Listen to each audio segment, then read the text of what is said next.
Welcome to the world of gaming as an adult. With a job. And a spouse. And kids. Yay! I'm Sarah. And I'm Mike, and we both love playing video games. And this is the Still Alive podcast. However, since life has started getting busy with our careers, social lives, families, and overall lack of time, it could be difficult to find time to enjoy the things that we actually love. So we've decided to make time for ourselves by creating this podcast. Yes. And also, it gives perspective about other people in our position because we grew up with games. I mean, I was born the year the first Nintendo came out, and I don't remember a time when there wasn't any games in my house. So I grew up with that medium, and we really grew up in the information technology era. We've seen computers and phones evolve over time, and it's really a unique perspective that a lot of us share. And I feel like all of us in our time in life, sometimes we have to take a step back, and I feel like that is what we have to do, is take a step back and not enjoy the things that we love as often, but find ways we can enjoy it with the people we are now. Yeah, no, I've also been gaming for a very, very long time. Not as long as you, but probably about kindergarten. I mean, since you're in kindergarten, didn't your mom used to love that Porky Pig game? What's your favorite game? Porky Pig on the SNES. If you guys don't know it, yeah, look it up. You probably haven't played it. We rented it from a local, not Blockbuster, it was something else, a little movie and game rental store. Was it the Midway Video or was it Fox Video? It was Fox Video. It was Fox Video. They're no longer around, obviously. But that was one of those staples that we've spent we probably could have bought the game about 7 times by the amount of times my mom rented it. Me and my sisters, we would let her run through the game, but she thought we loved the game. So, what was it? It was Porky Pig's Haunted Journey or something like that. That just sounds like one of those awful IP video games. What do we got? Porky Pig's Haunted Holiday. It's a 1995 side-scrolling platform video game developed by Phoenix Interactive Entertainment. It just sounds terrible. I bet you it was so much fun. 92% of users like this game, according to Google. I guess your mom wasn't alone then. No, maybe I was the outlier. Well, while I'm more of the NES, SNES type of person, not like Mike didn't grow up with those, but he's more of our Xbox extraordinaire. I started on Super Nintendo. Yeah, but in my household, we were a Nintendo household until one of my brother's favorite series, Final Fantasy, switched over to the PlayStation. Then we became a PlayStation Nintendo household. We're never Sega fans, which is funny, because you'd think that, well, we had 6 people in our family. 4 of them were boys growing up, so we always had to have at least one system in the house, and usually it was Nintendo. It was a little bit more accessible. I guess Sega scared my mom off, Mortal Kombat and all that. Yeah, no, I also didn't have a Sega system. That was the only one from when I started buying video games to from Super Nintendo till now that I haven't had. So I don't know many people that did. Yeah, my cousin did. My older cousin, he had the Sega Genesis, and we used to sneak over to my grandmother's house and play it when he was there. What was the handheld? Was that I thought that was the Genesis. He had a Sega Genesis. No, was that the Sega... Because the Saturn was one of the consoles. Well, he had a Saturn. I think the Genesis was a handheld. Was it a Genesis handheld? Well, I don't know. I'm not Game Gear. Ah, yeah. Game Gear. I actually have a Game Gear. I have a Game Gear, but it doesn't work. It's upstairs. I found it at a flea market. It had all these games, and I didn't bother to check to see whether it worked because I was like, aha, it's a church flea market. They don't know what they have. Yeah, the Game Gear, that was the only time I've ever played Sonic in my life, believe it or not. Yeah, you had me questioning my knowledge. Genesis is definitely a console. So, yeah, I didn't have that, but you had the Xbox. Yes. I had the Xbox since the Christmas when it came out. It's a funny story actually. When I went looking, I tried all the consoles out at our local Sears, and it was between Xbox and the GameCube for me at the time. And I chose the Xbox. However, this is like 3 weeks before Christmas at this time, so not very easy to find the brand new console the holiday that it launches. I walked into Toys R Us. There's a little bit of a trend here at places that closed. But me and my mother walked into Toys R Us, asked. Okay. It just means you're old. And somebody bought one, and before opening it, they returned it. So they had one sitting behind the desk, and I was able to take it home, not open it till Christmas, but that's where I got my intro to Xbox, and that's been my my primary console the last few 20 years. Funny that you say that, because at the same time, like the generation before that with the Nintendo 64, that was the hot ticket item. That and the Tickle Me Elmo. And my grandmother found it at a Toys R Us, and she had to carry it out in a black bag so she wouldn't be mugged. That just gives you an idea. You know, people love their what was it? The Tickle Me Elmos and their N64s, and then after that was Furbies. I mean, look at how everything's going with the PlayStation 5 today. Oh, yeah. With people. Well, see, that's less people and more scalpers. The Pokemon cards. Oh, yeah. That's... I have no excuse for that. Grown men fighting over Pokemon cards, that's just kind of hard. But, you know, it's been a long time coming.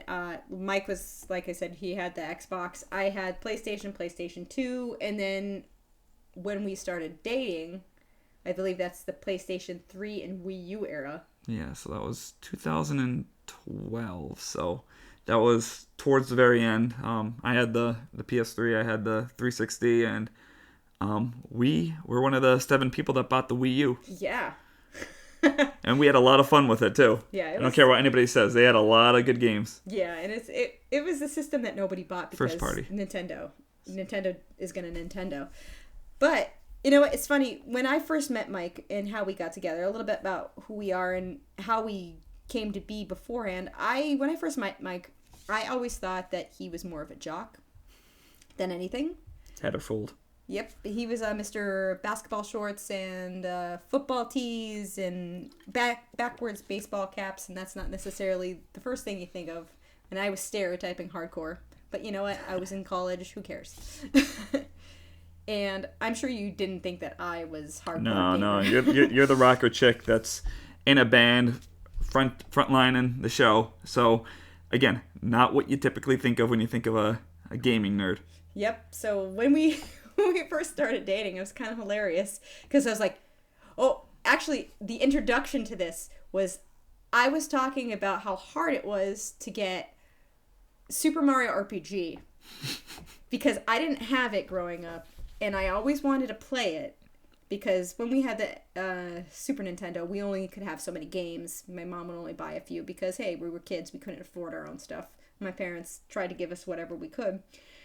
But we never found Super Mario RPG. And I was talking to Mike about it offhand. And he's like, I have that game. I'm like, no way. No way. Called bullshit immediately. Yeah, I'm like, there's no way. That game goes for like $86 at the local, at the local game shop. And he's like, no, I have it, I swear. Didn't believe it. Not till she saw it. And he gave it to me. I was like, oh my god. Yeah, and we were unfortunately hit by a flood back in 2011, and all my old consoles and games were lost but one, and that was Super Mario RPG because I lent it to Sarah, and she still has it. So I do. I gotta. The sole survivor. I think it's upstairs with the with the Game Gear. But it's really cool that when the two of us, like I said, our first impressions were that neither of us would be gamers, and both of us are, and it's kind of great to see that from everybody's background, you can't really pinpoint and say, okay, this person's a gamer. I mean, they're not all the gatekeepers that sit at their computer all day, typing away. The trolls. Mm-hmm. So I think it's interesting to see what kind of gamers are out there, what kind of people play games, and it's going to be different. It's not what you expect. It's not who you expect. No, and the video game market, it's going to continue to expand, I think, with everything becoming a little bit more accessible. Oh, yeah. All you need now is a cell phone to play a AAA game, if you have Stadia or Game Pass or something like that. Or you need a Nintendo Switch that goes on the road. Yeah. But, I mean, without buying a $300 to $500 console. Yeah. You could just have your phone, get one of those subscriptions, and for $15 a month, $10 a month. Yeah. Mike, what do you think? What is it like to be married to a fellow nerd? pretty awesome. It's pretty awesome. No, really, I had no idea what I was getting into with Sarah, and man, we are two different types of gamers. I'm more the action RPG, first-person shooter, Western RPGs, and she's more of a retro style. I don't know how you coin yourself. Yeah, I really like the old school games. A little stuck in the past, I guess you could say. I'm a huge fan of the NES games. SNES is my favorite system. Of course, I love the N64, OOT, Ocarina of Time, the GOAT, of course. Of course, I had every single game or every Nintendo system that you could possibly have, and that hasn't changed. I'm still a little bit of a Nintendo fangirl. But at the same time, I love JRPGs. I love strategy games and action platformers, action adventure RPGs, anything like that. I always give something a little bit of a shot, but it really has to hold my interest. And lately, I've been really loving those little indie games, like Rain on Your Parade, which is hilarious. And I think that nowadays, even with Xbox Game Pass, I'm able to play games that I always wanted to play, but I didn't want to buy straight out. I mean, back in the day, you used to be able to rent games, and I'm sure there's other rental services, but, Gamefly. Sponsor. Not really sponsor. But, you can't really do that nowadays. It's either you buy it, you drop the $60 to $70 on a game that's brand new, or you can jump on Game Pass and try it and see if you like it. And demos are a rare thing nowadays too. I do like demos. That actually makes me decide whether or not I demoed the new Hyrule Warriors Age of Calamity on the Switch, and because I had the original Hyrule Warriors on the Wii U, I did not. I at first I really liked it, and then as I played it, I'm like, this is kind of not necessarily what I wanted. I was thinking I might not want to drop that kind of money because I already have a big backlog. I haven't finished Hyrule Warriors because, like I said, time. But having that demo really did help me make the decision, which is really nice. Yeah. So going back to the original question here, how many people could have a comfortable conversation with their significant other about first year we were dating, going to a Zelda symphony? And that wasn't even for me. That was for you. That was your birthday gift. We went to see a symphony for the 25th anniversary, I think it was, of Zelda. Yeah, I was at the Mann Center. That was really nice. Yeah, down in Philadelphia. That was awesome. A couple of years ago, anniversary, we went to the Video Games Live. Oh yeah, that show. was fun too. And you always have a lifelong partner when it comes to co-op. I mean, we just played through the whole Gears of War 1 through 5, and now we're playing through Halo because again, Sarah didn't grow up with an Xbox, so it's given me a reason to go back through the reaching into that nostalgia and dive back into games that I grew up loving and seeing her kick my ass at them for the first time. She's playing them. Yeah, and it's really fun because the both of us get to experience the games that we never got to play growing up. Like Mike said, I never got to play the Gears of War series, and I'm not necessarily a first-person shooter, a third-person shooter kind of person. I mean, I love the original Doom and Heretic when they came out on the PC. But when it came to shoot-'em-up games like, Gears or Halo or Borderlands, I was never a huge fan of that kind of stuff. But then, it's great to give it that perspective and have somebody to play with it and experience it. When somebody really enjoys something, they're like, yeah, you gotta try this.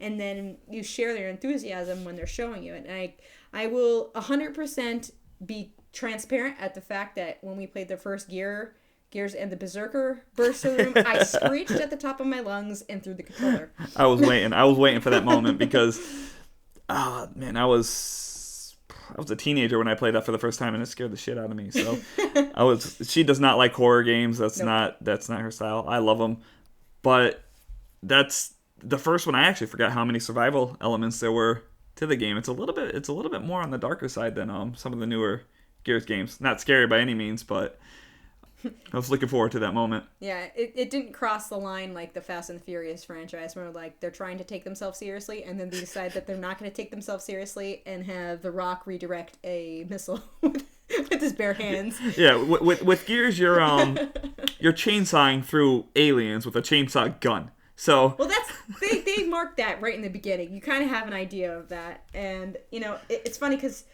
our play styles match each other. He's more of a I'll run in and kill as many as I possibly can before I get down, before I die, and I'm more of the sit back and snipe the heck out of people, which is really a lot of fun, and I'm more about precision, and not a bullet wasted. Nope.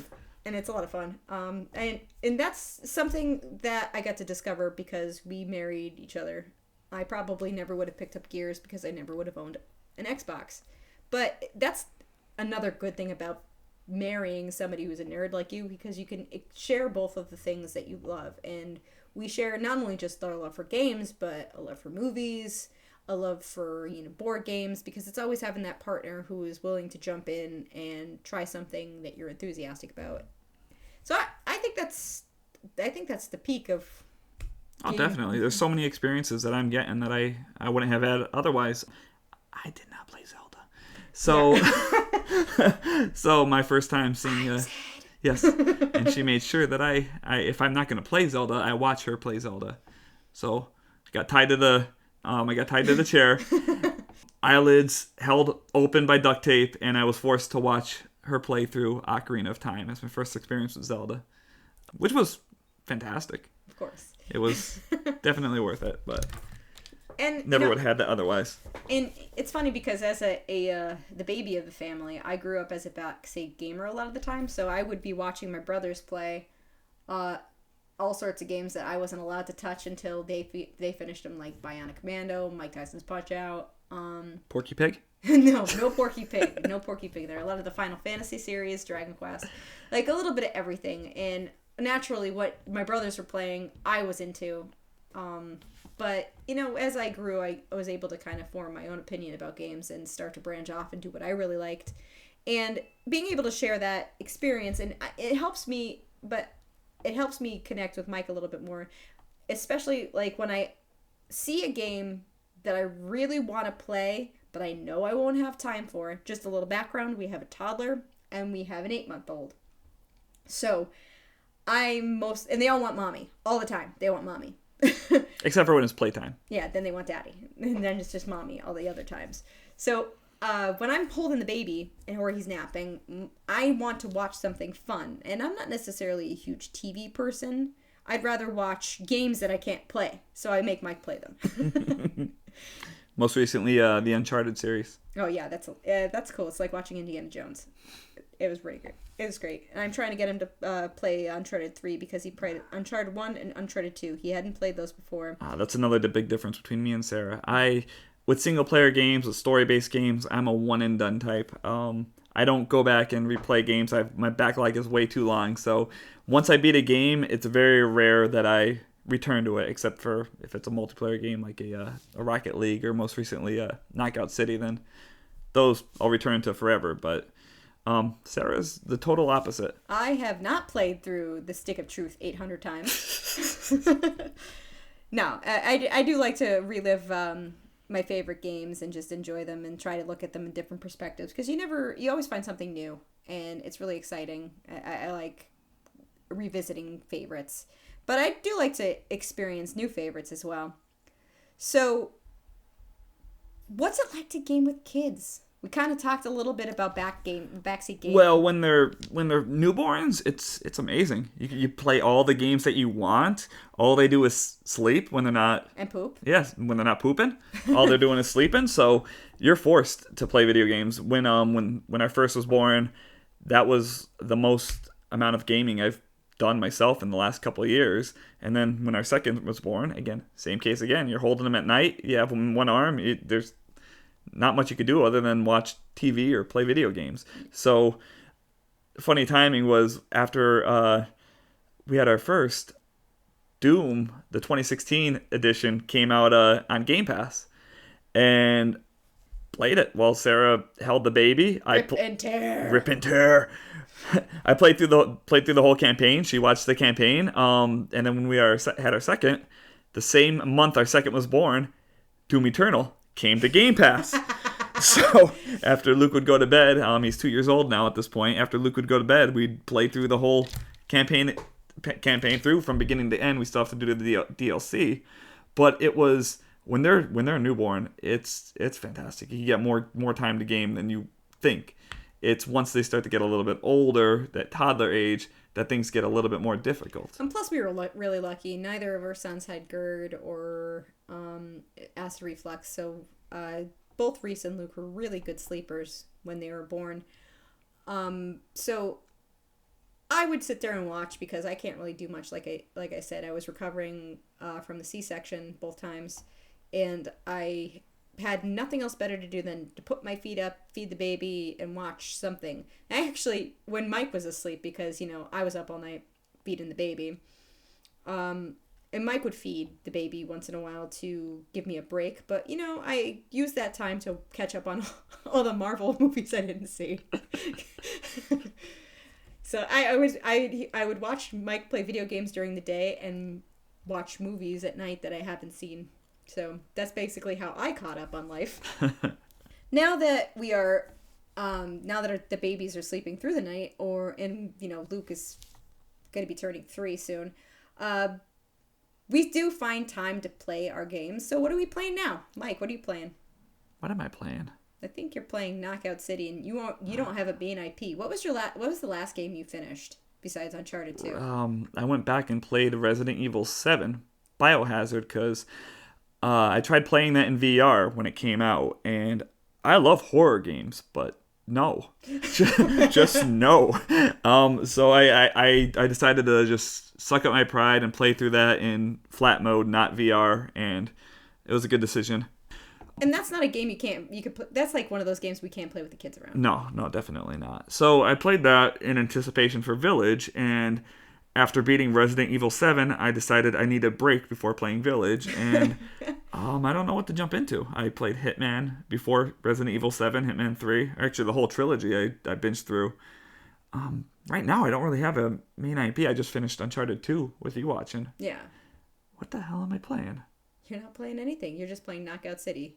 I think what he really wants to play is Little Nightmares 2. I do, but I want it to come to Game Pass.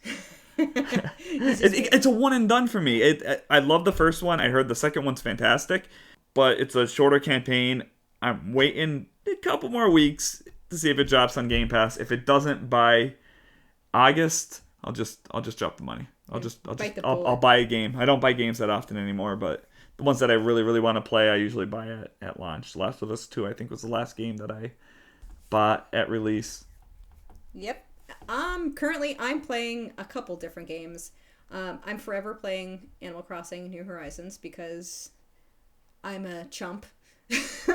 And I always have to keep fixing it or doing something different. I actually haven't picked it up a couple days because I've been obsessing over Octopath Traveler, which I didn't get to pick up when I believe it came out on the Switch the first time. Now it's on Game Pass, and Mike pretty much had to shove the controller in my hand and say, "Here, sit down and play this." Yep. And I'm gotta tell you, I'm really enjoying it so far because it reminds me of the old games like Chrono Trigger and Final Fantasy VI, which was my favorite of the series.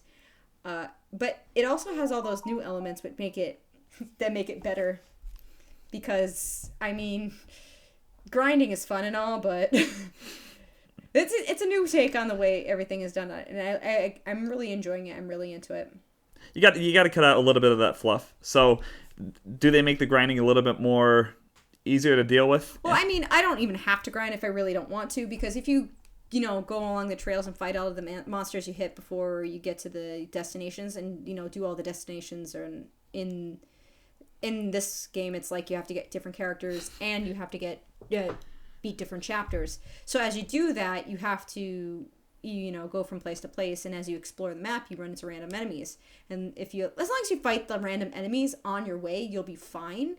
But I like to go God mode, so I try to go at least 10 levels higher than recommended. There's a reason I don't play those types of games that often. It's not that I don't enjoy them, but I have a problem. When I'm playing a game with inventory and purchasing upgrades, I love to hoard my money. Yes, he does. I will play through the whole game with the weakest gear and the weakest weapons because I'm saving up for that highest tier. And then by the time He'll reach the end of the game before he buys anything. It drives me insane. Yes, and I probably make the game way harder than it needs to be. Look, everybody has that little section called the Too Good to Use Club, where you get you get the super elixirs, or if you get like the best, consumable items, and you only get a couple, like in I believe in Final Fantasy 4, Final Fantasy 2 in the for the US. It's the super shroom can you only get like 4, and you're like, no, I'm not gonna throw them. I know we're at the very last we're fighting Zeromus, and we're in the very last battle, but I'm still not throwing them because I might need them. I don't know why I would need them after the credits. In Biohazard, which I just beat, I killed one of the bosses with a knife to save ammo. It was if you played it, it's the spider lady, who was really, really creepy, and she was really, really tough. But yes, I was too low on ammo, and I needed to save it for the next section of the game. So I finished it off with a knife. I think I saved the clip as proof somewhere, but it's that ammo. It's hard to come by in that game. You gotta conserve. Well, that's the whole thing. That's the whole point behind survival horror, isn't it? You only have limited resources. Yeah. I mean, in the original, the director's cut, you only had so many ribbons in the game. If you used too many, you're SOL. Yeah, no, the inventory management, I think in 7 is great, and from what I've heard, in Village they improved upon it a little bit more. Well, in Octopath Traveler, you have endless inventory, which I love. Maybe I should play it. I hate inventory management. Give me all the slots. Give me the biggest backpack that's ever been invented. Look, we're in a fantasy world where there's like dragons and magic. I don't care if my bag is endless. Is there a weight limit like Skyrim? No, there's no weight limit. Just carry it all? Just keep it all? Yeah, you can carry it all. So you all. could hoard as much as you want? Yes, you can hoard everything. Huh. But so yeah, I don't like games that like really micromanage what you do and you have to like do certain things. So we'll talk about Breath of the Wild some of the time. But yeah, right now I'm playing Octopath Traveler, and it's a lot of fun. And I also have Pokemon Snap in the background. That's one of those games you could just pick up and play, which I find if I have a few minutes here and there, I just grab it and play a level and try to get the best shots I could possibly get, because I'm a huge fan of the original. And here's the two things about Animal Crossing New Horizons and Pokemon Snap. They're good, but not as good as the old ones. Yeah, there's a lot more Shots stuff. Fired. There's a lot more you could do in new Pokemon Snap. So there's a lot of upgrades, and I really enjoy that one. It's basically if you like the old one, you're gonna like the new one, and I do. But when it comes to Animal Crossing New Horizons, I feel like you could have done they did way more with New Leaf than they did with New Horizons. Yeah. So unfortunately, that's where I am right now. Yeah. Sorry for being quiet right now. I'm looking through the Xbox app to see what game I'm playing. You are not playing anything. You're playing Knockout City. I played a little bit of Destroy All Humans. That doesn't count. I played the first 15 minutes of Psychonauts. That doesn't count either. If I would say I'm playing something right now, it's Ghost of Tsushima. Oh yeah, you were playing that pretty good. The thing about like the games that we're playing currently, or any games that we're playing, is sometimes I would love to play a game, but it's just so long, and that's not necessarily a bad thing. I mean, you want to get your money's worth. Well, no, like you want to get your money's worth out of a game, but you don't want to just do pointless quests or like sometimes the open world stuff. There's so many things like I talked about being so granular, and there's a lot of players that enjoy that. But when I only have a limited time to play games, I like to be able to finish them and not play just one game forever. I mean, Animal Crossing is one game you could play forever. However, you could just run in there. That's all end game though. That's by intent. Yeah, you just jump on Animal Crossing for like 10-15 minutes, do what you need to do, run around your town, and you're done for the day. And that's fine. But if you're jumping into a very heavy RPG, and I often forget where I am after jumping into a game I haven't touched in months. But, the ones I really enjoy, the campaigns. Like I recently played through Final Fantasy VII Remake, and I'm going to play through that again because they re-released it on PlayStation 5, so I want to see it in its glory, and I'm definitely going to get the expansion, the 1.5. Yeah, the sweet spot for me is probably around 8 to 15 hours for a story, unless I really get into it. Control, I played earlier this year. I absolutely loved it. Again, games like Last of Us, those 25 to 30 hour markers, they don't feel like it. They don't add a ton of fluff. So the 8 to 15 hour range is really, really good for me. Any of those longer games, one game I really want to play, I haven't got to yet because of how long it is Red Dead Redemption 2. Yeah. I heard the game's a masterpiece. It's really daunting. It's really hard to just stop and play one game. So what I've been doing is I've been working my way through my backlog, and I've been going through some of the shorter titles first. I might regret that later, saving all the long ones for the end. But it's been working for me. I'm actually clearing through a bit of my backlog, but it's really tough to put that kind of time commitment, because I know I'm not gonna finish that game before another one that I want to play comes out. Yeah, and that's another thing. And plus, we can like, depending on what game it is, like Resident Evil, you can't necessarily play Resident Evil Village when the kids are around. So even if like I'm watching the kids and letting you play, or if I'm playing a game, I can't play that with you around. No, you can't play that. I don't want to see the big booby vampire lady. Big booby vampire lady. Yes, the big booby vampire lady. Lady D. Lady D. Yeah, Lady Double D. Ooh. More like triple. Yeah. And she's gigantic.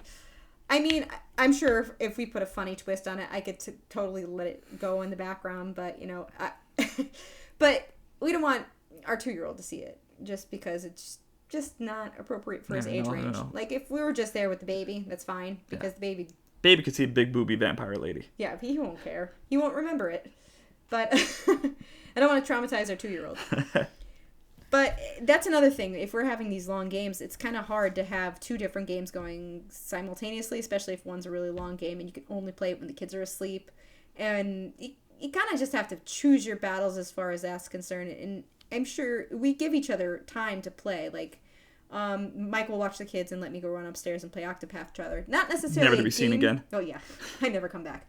It's not like that game can't be played with the kids, but that one's actually a pretty good one to play when you have kids, because you don't have to pay attention as much because you can put it on pause. Yeah, but when everybody wants mommy, jump on mommy's lap.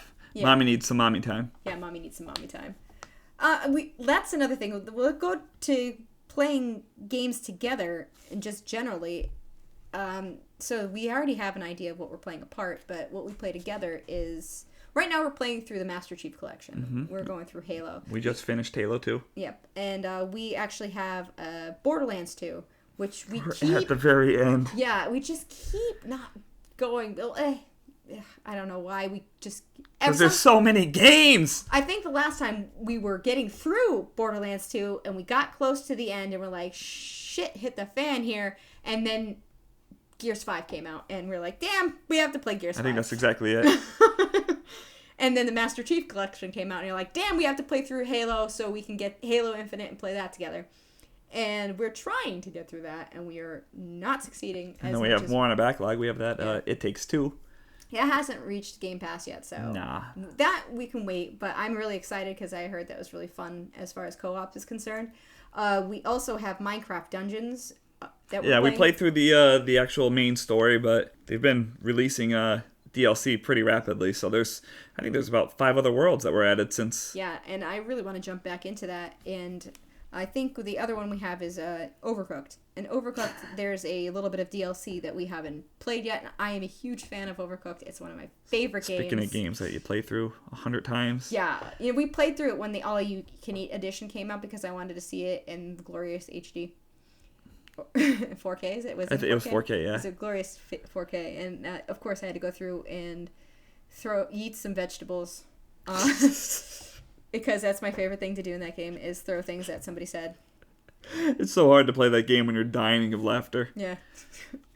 But here's another thing. These are all fun games, and a lot of them, even like Halo is like borderline what we could play in front of the kids. But here's the problem when we play together. We can't pay attention. Like, usually Luke's pretty good at doing independent play at this point. So when he wants to go play in his playpen or he wants to play with blocks, we hang out with him, but then he'll completely ignore us. He's turning 3, right? Yeah, he's going to be turning 3. So I think it's time we give him his own controller. No. Let him join. No, we can give him a fake controller because he would completely destroy He us. knows the difference between a real and a fake controller. Yeah, you take him as your partner. No, it's funny because when we, as far as games we could play with them around, we have plenty of games that we can play. Like Minecraft Dungeons isn't anything scary. However, You can't pause. You can't pause it. So if something were to happen, we can't really do anything.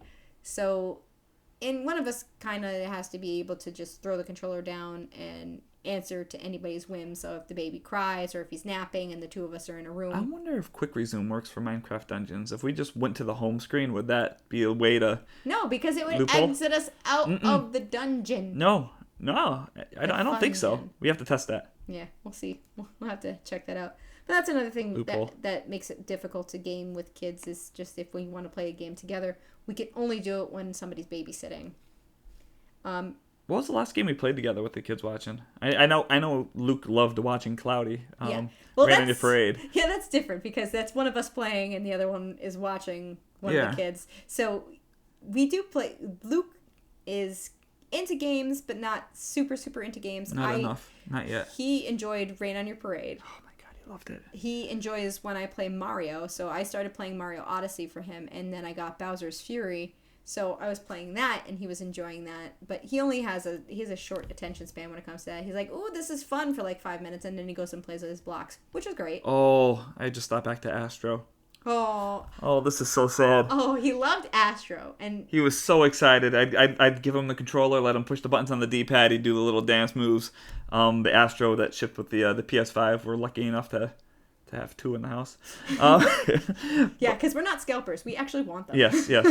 But yeah, no, he loved it. He would walk around with Astro. He would push the buttons and do the little dances. So I played through the whole Astro campaign for Luke.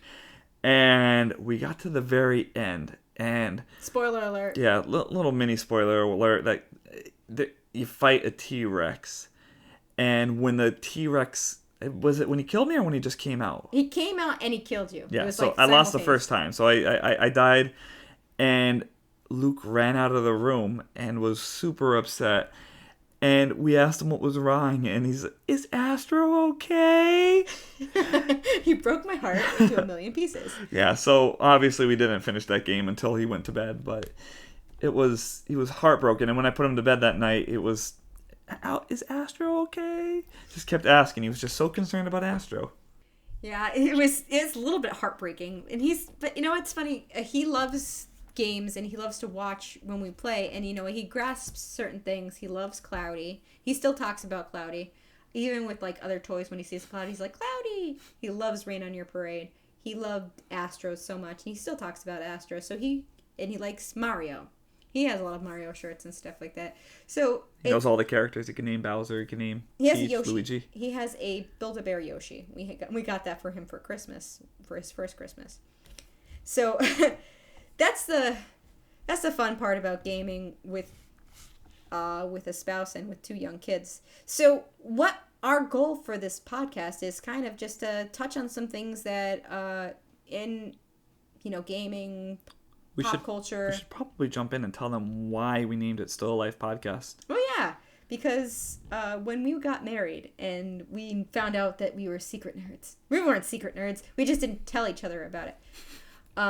So when we were getting married, we got the usual first dance, the cake cutting song, all that sort of thing. The cliche stuff. Yeah, we didn't want that. So what we did is we selected Still Alive for our cake cutting song, and it was hilarious because the cake is a lie. Yeah, the cake is definitely a lie. So we actually edited it down so the cake part would be played. The focus. Mm-hmm. And nobody got it. Of course, one person, our one buddy. Our one friend. He's like, "That was from Still Alive. This is the Portal song." I'm like, "Yep, that's it. I'm glad you got it. We got it." And we actually, that's not the only thing, but we had Mario Kart Love Song when we were doing our they call it the dollar dance or something like that. That was a good one. Yeah. So the Polish tradition of the dollar dance, where you dance with the bride and the groom, and or actually, I think it's the bride. You're supposed to dance with the bride. And you give $1 for a dance with her, and then everybody surrounds her, and the groom's supposed to break through. But I think the more the more modern thing is the bride and groom dance. Did I get through? I had to get through. Oh yeah, you jumped over. Oh yeah. Surprised I didn't get hurt. It's funny because my dad's like, if you tell Mike to go through me, I'll let him through. I don't think I went through them though. No, you didn't. You I don't want it to be easy. You chose the path of most resistance. I did. I did. But yeah, so still live podcast because we are. So I married a nerd. Yes. So we have a very bare bones website right now. It's going to get fleshed out a little bit over the next coming weeks. And we're not just going to talk about games. We're going to talk about pop culture. We're going to talk about fun things. How we incorporate all the things we used to love before we had kids. Yeah, we'll see where things go. It might be, it might heavily lean towards gaming. When there's a new Marvel movie that comes out, we'll probably discuss it. Whatever's hot that week. Yeah, of course. If you have any suggestions or anything you want, you can always drop something in the comments. Yes, because we have. Do we have comments? I don't think we have comments on a podcast. But we will get socials. We don't have them yet, but we will get socials. We'll have a way. we'll have a way to contact us. But anyways, website is stilllifepodcast.com. Super bare bones right now. It's going to flesh out as the podcast does. We're going to try to aim for this to be a weekly thing, end of the week, each week. We'll figure that out. But we're looking forward to it. It's going to be fun. Yeah. All right. Until then, stay nerdy. Got to work on that.